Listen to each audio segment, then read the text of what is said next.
PPGEA atuo na linha de pesquisa Manejo Integrado de Sistemas Agrícolas e Naturais, e a minha área de atuação é genética e melhoramento de plantas. No melhoramento genético hoje, o foco de estudo é a videira. Então, o objetivo desse projeto de melhoramento de videira é justamente desenvolver novas variedades que consigam combinar resistência à doença com elevada qualidade a vinho. Então, para isso, anualmente nós fizemos cruzamentos entre materiais, entre variedades europeias e materiais que são doadores de resistência a doenças. Para ter uma resistência durável, uma resistência elevada às principais doenças que atacam a videira no Brasil, nós utilizamos a estratégia da piramidação de genes de resistência. Ou seja, nós utilizamos mais de um gene de resistência para cada uma das doenças que nós estudamos. Atualmente o nosso foco principal está no míldio da videira, que é a principal doença da videira na região sul do Brasil, o ídio da videira, que é uma doença muito importante, especialmente em regiões mais secas, como por exemplo o Vale do São Francisco, e também estamos iniciando fortemente atividades com a antracnose da videira, que é uma doença também especialmente importante na região sul do Brasil. Aqui nessa unidade tem uma coleção de materiais que são justamente variedades ou seleções avançadas de programas de melhoramento de diferentes locais no mundo que contêm diferentes genes de resistência à doença. Grande parte desses genes já foram mapeados geneticamente, ou seja, já foram desenvolvidos marcadores moleculares que estão ligados a esse gene.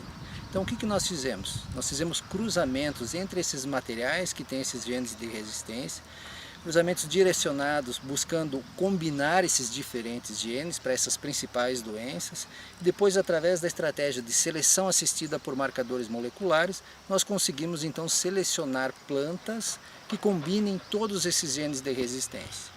Além dessa rotina de melhoramento que é feita, então cruzamentos todo ano pensando no desenvolvimento de novas variedades, são necessários também estudos mais básicos. Então o que nós fizemos também? A caracterização de germoplasma, então utilizando diferentes espécies de videira, buscando fontes de resistência a doenças para serem introduzidos paulativamente dentro do programa de melhoramento.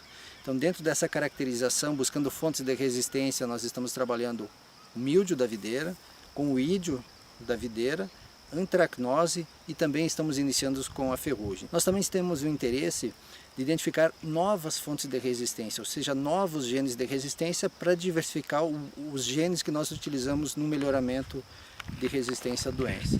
Então, dentro disso, identificando uma fonte de resistência nova, fazemos novos cruzamentos, geramos populações segregantes, ou chamadas populações de mapeamento. Com essas populações são feitos mapas genéticos, e com esses mapas genéticos e mais a caracterização da resistência dessas populações segregantes, nós conseguimos fazer análise de QTL e identificar novas fontes de resistência a doenças. Então uma estratégia de mapeamento genético e localização de novos genes de resistência. Da mesma forma, para nós é importante saber como é a dinâmica do patógeno. Então como entender a diversidade genética, a estrutura genética dos principais patógenos que atacam a videira é extremamente importante para programas de melhoramento. Então dentro disso também nós temos uma série de atividades na qual nós buscamos caracterizar através de marcadores moleculares a diversidade genética desses patógenos. Bom, com essa imagem eu gostaria de mostrar os resultados práticos das pesquisas que nós viemos desenvolvendo. Então no eixo Y é possível ver a produção de esporangióforas por disco foliar, então a quantidade de doença por disco foliar. E no eixo X nós observamos os genes de resistência ao míldio da videira. Então na primeira coluna nós temos a presença dos genes RPV1 mais RPV3. E percebemos que a quantidade de esporangióforas é muito baixa. Já nas plantas, na coluna bem à direita, nas plantas que não contêm nenhum dos genes de resistência, é possível ver uma grande produção de esporangióforos, também visível na imagem dos discos foliares. Quando os genes RPV1 e RPV3 estão isolados nas plantas, ou seja, as plantas possuem apenas um dos dois genes, nós temos um efeito intermediário, ou seja, uma resistência intermediária, onde nós temos uma produção de esporangióforos que fica entre as plantas contendo genes piramidados e as plantas sensíveis.